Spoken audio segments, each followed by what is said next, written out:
Chemical Safety Board. Not your involvement, the Chemical Safety Board, they announced they're doing an investigation into the incident. I'm asking if you support, okay, well, I'm asking you a question, and the question is, do you support the Chemical Safety Board investigation? Either you don't or you do. I understand OSHA's doing something. I don't understand why you would think I wouldn't support that. Well, I'm just, that's what I'm saying. So you do support it? Sure. Okay, great. The president's proposal, the budget proposal, is to eliminate the Chemical Safety Board funding. Do you support that? Do you support eliminating? Every single aspect of the fiscal year 27 budget that I'm here talking about, I am supportive. So do you support the Chemical Safety Every Board's single elimination? aspect. The gentlelady from California, Ms. Barragan. Thank you, Mr. Chairman. EPA Administrator, in my district, the EPA's risk management program inspected a chlorine transfer facility, JCI Jones Chemical, in 2015 and in 2017, and they found serious safety problems, including corroded equipment handling hazardous chemicals. When the EPA returned in 2024, it found many of the same issues again, but they were not treated as repeat violations because they occurred more than 5 years apart, and the penalty was just a few $1,000s. EPA has also acknowledged that it does not inspect every RMP facility more frequently than once every 5 years. The question, Administrator, is can the EPA increase the frequency of inspections at facilities with a history of violations like JCI so these problems are identified and enforced as repeat violations? The work of the Office of Enforcement and Compliance is important.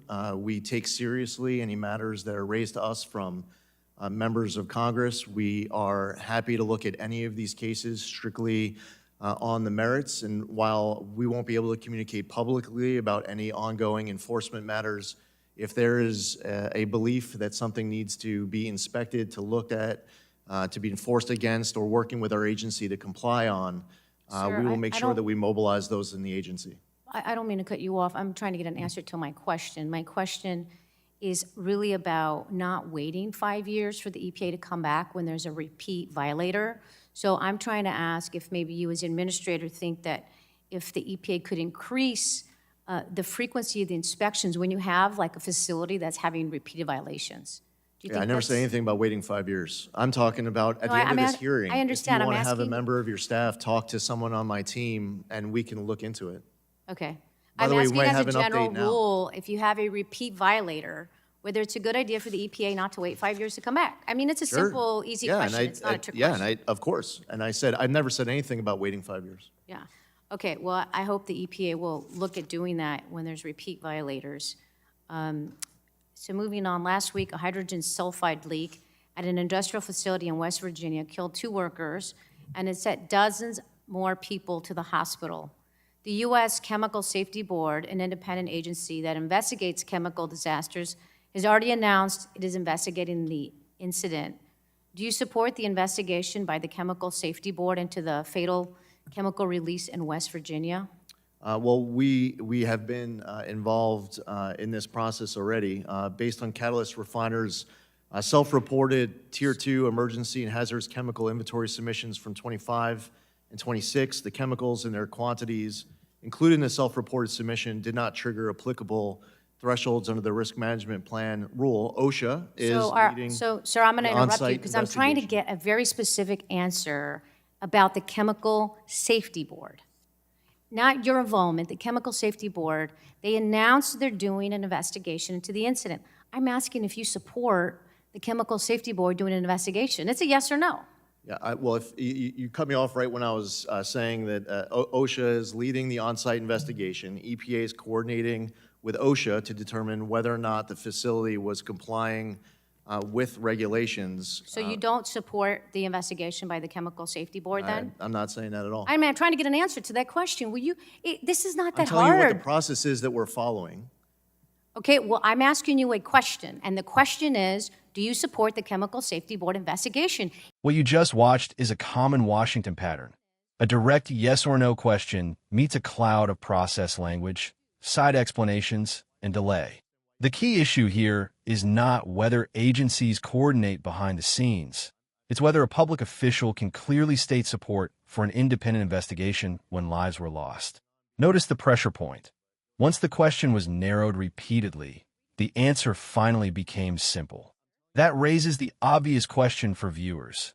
If the answer was yes, why did it take so long to get there? Moments like this matter because hesitation can reveal more than a speech ever will. Either you don't or you do. I understand OSHA's doing something. I don't understand why you would think I wouldn't support that. Well, I'm just, that's what I'm saying. So you do support it. Sure, Okay, great. I guess the problem is that that's so easy. This is not a trick question. So I thought you were maybe interested in So, what was going on beyond the grandstanding, but go ahead. You're the grandstanding. You're the one reading prepared Grandstanding. statements instead of asking questions, I'm sir. telling you the process that's going on. I'm telling Okay, you so more about what we know, and You just don't said wanna you know about it. support the Chemical Safety Board's funding. I mean, rather, the Chemical Safety Board's investigation. The president's proposal, the budget proposal, is to eliminate the Chemical Safety Board funding. Do you support that? Do you support eliminating? Every single aspect of the fiscal year 27 budget that I'm here talking about, I am supportive. So do you support the Chemical Safety Every Board's single elimination? aspect, every single aspect of what the president so is you- proposing so in his I'm gonna reclaim my FY27 time budget because proposal, I It's am clear the in support administrator of. is just killing time instead of, what he just said is contradictory. On the one hand, he supports the Chemical Safety Board investigation. On the Actually, other when you hand, cut he me off supports when I was talking eliminating. about an OSHA process the- that's going on right now. It's my time, EPA is sir. It's not supportive. your time. It's Right, not you your time. don't wanna- Even though this chairman you don't want doesn't the want to rest of the enforce story. it, I will. Everybody settle You've just down. contradicted Settle down. yourself, I and it's very contradicted rude. It's very rude Telling to you even have the actual chairman, process that's going on right even now. have the chairman have the witness stop Why what don't he's you saying. care He's about the clearly actual contradicting process that's himself. going on? And he looks like a fool in doing so. Looking like And in that, you won't even stop so that I could be heard. It's not appreciated. And with that, I'm going to yield back my time. Lady yields back. And, hopefully the EPA administrator can take the smirk off his face and worry about people's health and safety. Okay, you didn't say anything about OSHA. Oh. This exchange became bigger than one hearing question because it exposed two separate battles happening at the same time: the fight over accountability and the fight over control of the narrative. First, on accountability, the Congresswoman raised two serious concerns: repeat safety violations at a chemical facility and a deadly industrial leak that killed workers and hospitalized others.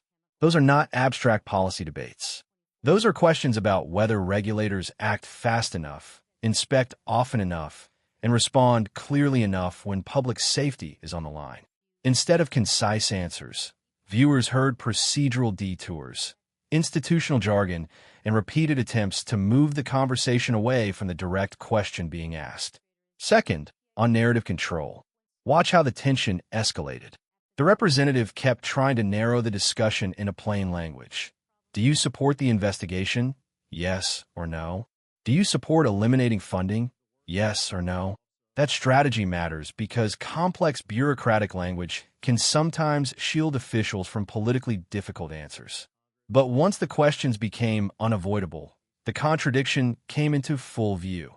Expressing support for investigation while also backing a budget proposal to eliminate the very board conducting it. And that is the most revealing moment of the entire exchange.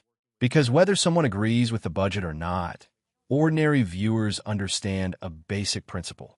If an institution is valuable enough to support in a crisis, why support removing it?